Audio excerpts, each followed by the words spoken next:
Alors, le processus d'écriture, c'est un processus complexe, difficile à décrire parce que c'est à la fois long et inconscient.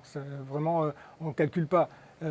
Pour écrire, il ne suffit pas de s'asseoir à une table et de se mettre à écrire en suivant des règles ou une recette, hein. Ça l'IA ou ChatGPT peut très bien le faire. Écrivain, c'est autre chose. Je crois qu'il faut partir de là, en fait, du réservoir, comme disait Stephen King, hein, et bien le remplir. C'est illimité, il n'y a pas de frontières, on peut y mettre des mondes, des galaxies, tout ce qu'on veut dans cette tête, mais il faut vraiment, vraiment remplir le réservoir avant de se mettre à écrire. C'est pour ça que je n'ai pas écrit de roman avant 30 ans, parce qu'il fallait que je remplisse ce réservoir, et je ne voulais pas plus tard regretter d'avoir écrit mon premier bouquin, parce qu'effectivement il n'était pas comme j'aurais aimé l'écrire, en ayant effectivement ce vécu. Je crois que c'est Faulkner qui disait que il faut du vécu, il faut prendre le temps de regarder le monde pour en imprégner notre imaginaire. Donc voilà, c'est tout ce que... Donc avant ce premier roman, bah, j'ai voyagé, j'ai rencontré des personnes incroyables, des cultures fascinantes. J'ai lu, j'ai vu des films, j'ai lu encore, j'ai écouté de la musique, j'ai connu des drames, des joies, je suis tombé amoureux, j'ai exercé plein de métiers. Voilà, c'est ça qui permet d'avoir un terreau fertile. Et parmi les métiers, donc, j'ai été concepteur, rédacteur en publicité, ce qui m'a aidé en particulier à découvrir le pouvoir des mots, la façon dont on peut accrocher le lecteur et vraiment écrire d'une manière très très efficace quand on veut faire passer un message. Et donc tout ça a créé un terreau fertile qui m'a permis à un moment donné de me dire, j'avais envie de lire une histoire qui n'avait pas été écrite, et comme le dit Toni Morrison, à ce moment-là, écrivez-la. Et donc voilà, je me sentais prêt à ce moment-là. Et ça se manifeste, alors si on veut essayer de décrire, c'est un peu comme ce terreau fertile va jaillir une phrase, comme qui va résumer un peu l'histoire que vous avez envie, l'idée que vous avez envie d'écrire, qui va contenir un personnage, un conflit, un objectif, ce qu'on appelle en technique la prémisse ou la logline, et voilà, qui va être le début. On va sentir qu'il va y avoir un potentiel, et c'est un gisement qui va nous permettre effectivement d'étayer, de travailler sur notre histoire. Et au fil du temps, les personnages vont devenir consistants, ils vont devenir même très très pratiquement réels, plus proches que vos proches. Et c'est à partir de là que moi, en tant qu'auteur, je vais les mettre dans une situation désagréable. Moi, je suis auteur de thriller, donc la situation va être vraiment très désagréable. Et là, j'ai le début, voilà, j'ai une situation, j'ai des personnages, et j'ai le début de mon histoire. Pratiquement tout le travail a été fait et j'ai pas encore commencé à écrire. Parce qu'en fait, la narration va commencer, mais là, moi, je vais être plutôt... je vais pas aider mes personnages, je vais pas leur dire ce qu'il faut faire. À partir de cette situation-là, c'est eux qui vont se débrouiller, c'est eux qui vont s'en sortir. Comme ils sont très pratiquement réels, moi, j'ai pas besoin de tirer les ficelles. C'est eux qui, les dialogues vont jaillir d'une manière complètement spontanée et ils vont réagir d'une manière parfois à laquelle moi, j'aurais pas adhéré, mais en fonction de leur personnalité, de la façon dont ils auront pris forme. Et c'est toujours bon pour un auteur de thriller de ne pas savoir vraiment comment les choses vont se passer, parce que c'est bon pour le suspense, et puis si moi je ne le sais pas, le lecteur le sait encore moins, et donc ça va créer une tension et lui donner envie de tourner les pages.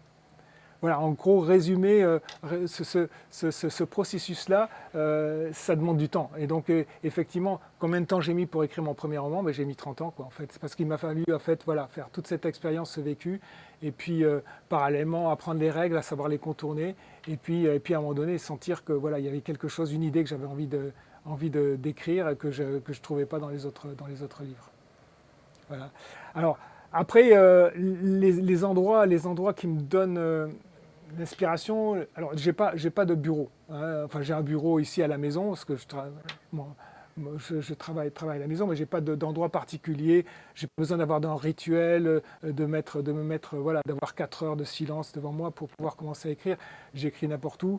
J'écris dans l'avion, j'écris sur un bateau, j'écris pendant un concert, dans une file d'attente, dans le métro, partout.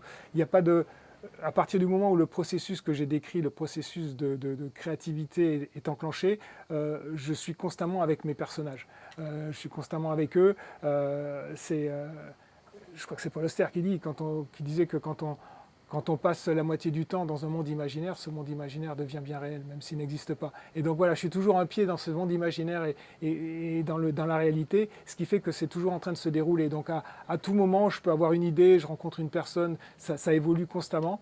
Et donc c'est pour ça que j'ai toujours un carnet, j'écris sur ordinateur, mais j'ai un carnet pour prendre des notes, voilà, pour faire avancer l'intrigue et être constamment là. Donc voilà, je peux me retrouver ici, là où j'écris le plus souvent, c'est-à-dire sur ma terrasse face à la mer, parce que j'ai besoin de la mer.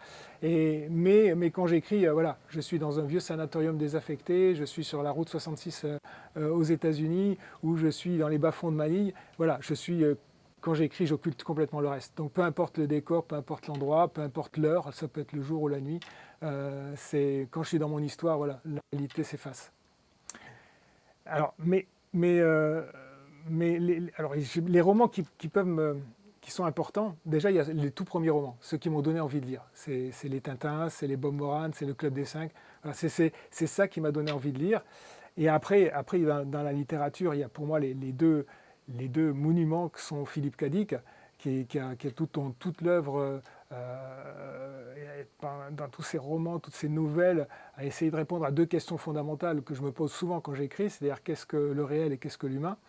Et puis Stephen King, bien sûr, qui est le maître de ceux qui veulent écrire des romans horrifiques ou des thrillers, qui a réussi à faire jaillir l'horreur dans le quotidien le plus réaliste possible.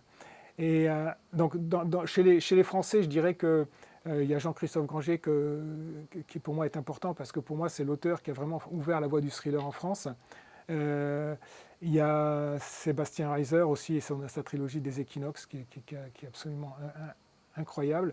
Et puis dernièrement, plus récemment, il y a Matthias Köpping qui pour moi est un très très grand, le successeur de Granger qui avec deux romans dont Le Manufacturier et puis Les Bâtisseurs vraiment a fait des choses impressionnantes, quoi. Voilà. Et puis il y a mes livres de chevet, qui ne sont pas des romans, mais qui sont plutôt mes Becherel à moi, qui sont, alors il y a le Siddhartha d'Hermann Hesse, mais surtout les auteurs comme Miyamoto Musashi, qui est un samouraï qui a écrit Zen et arts martiaux, Yoko Yamamoto et le Hagakure, ou Sun Tzu et son art de la guerre, qui sont vraiment non seulement qui sont des romans qui m'influencent dans la littérature, même dans l'audiovisuel. Quand j'ai écrit une série, j'avais toujours ça en tête aussi, mais qui m'influencent aussi dans la vie, dans le quotidien. Donc je m'y réfère très, très, très, très souvent à ces auteurs-là. Parmi mes livres préférés, les livres que j'ai écrits, c'est quasiment impossible de dire, c'est comme si on me demandait de choisir entre mes enfants. C'est mes enfants, mes romans. Et donc, à chaque moment, j'y ai passé au minimum 1 à 2 ans, plus tout le vécu de tout le passé. Donc, c'est énormément de choses qui sont dans chacun de mes romans. Donc, j'aurais du mal à dire lequel je préfère. Par contre, il y en a effectivement qui sont plus importants que d'autres. Je citerai juste Le Dernier Testament, qui est mon 3e roman, qui a eu le Grand Prix de littérature policière, qui a été traduit à l'étranger, qui m'a permis effectivement non seulement de faire des tournées à l'étranger, mais de vivre de ma plume, donc d'arrêter la publicité et de faire ce travail à plein temps. Il y a celui aussi Dans la maison, qui est un roman qui est un huis clos horrifique, qui est le premier que j'ai écrit en young adulte et qui a été un gros succès aussi, et qui va être adapté au cinéma. Et là, en fait, la boucle est bouclée parce qu'au tout départ, moi, je voulais être scénariste. Je suis devenu écrivain parce que finalement, moi, je ne voulais qu'écrire, je ne voulais pas réaliser. Et du coup, voilà, ce roman-là va devenir un film et il me tarde de voir ce que ça va donner. Donc ça, c'est deux romans qui sont importants parce qu'ils ont pris voilà, plus d'importance dans ma bibliographie. Et puis, bien sûr, les deux derniers qui sont La femme la plus dangereuse du monde et Danse avec la mort, parce que c'est les plus proches affectivement. Donc, effectivement, j'ai plus d'affection pour ces deux-là.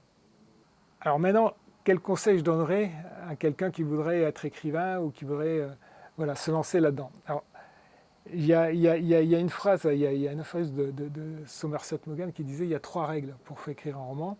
Malheureusement, personne ne les connaît. donc c'est ça qu'il faut savoir avant tout. Alors après, effectivement, il faut avoir la boîte à outils, quand même, comme dit Stephen King, une boîte à outils qui doit nous servir quand même, dans laquelle on met des règles et des choses qu'il faut savoir pour quand on veut vraiment bien structurer son récit. Alors des règles qu'il faut savoir utiliser à bon escient, qu'il faut savoir violer aussi. Et donc là, on peut se référer à Écriture de Stephen King, qui est pour moi une bible dans laquelle il met il explique son processus d'écriture, justement, comment il écrit. Il y a Franck Tilliez aussi, qui a écrit Le plaisir de la peur, qui donne quelques conseils. Et puis il y a les deux gros volumes de John Truby sur l'art de la narration, sur comment écrire toutes les techniques. Donc ça c'est bien de les lire, c'est bien de les connaître pour pouvoir les maîtriser et après savoir les contourner. Parce que sinon, on fait du déjà-vu. Parce que si tout le monde applique ces règles, on va faire des choses qui ont déjà été faites. Donc voilà, il faut savoir les utiliser à bon escient et les contourner. Et donc, le conseil que je donnerais franchement à quelqu'un qui va être écrivain, c'est lisez, lisez, lisez. Parce que si vous voulez être écrivain, il faut lire. Hein. On ne devient pas musicien sans avoir jamais écouté de musique. Donc là, c'est pareil. On ne devient pas écrivain sans avoir jamais lu. Et ensuite, il faut faire remplir le réservoir, comme je disais dans mon processus d'écriture. N'hésitez pas à être curieux, voyager, soyez passionné, ayez du vécu sur lequel vous pourrez vous appuyer pour développer votre imaginaire. Et puis, parfois on vous dissuade en vous disant que tout a déjà été écrit, mais oui, tout a déjà été écrit, mais sauf par vous. Donc voilà, votre idée, c'est ce qu'il y a de plus important. Il faut pas hésiter à la mettre en avant et à y insuffler de la vie et la rendre unique en y mettant justement votre vécu. Je terminerai en disant que cette phrase qu'on retrouve dans l'écriture de Stephen King qui disait par rapport à ce vécu-là, si vous êtes passionné par la science-fiction et que vous êtes plombier, écrivez l'histoire d'un plombier qui est coincé dans un vaisseau spatial.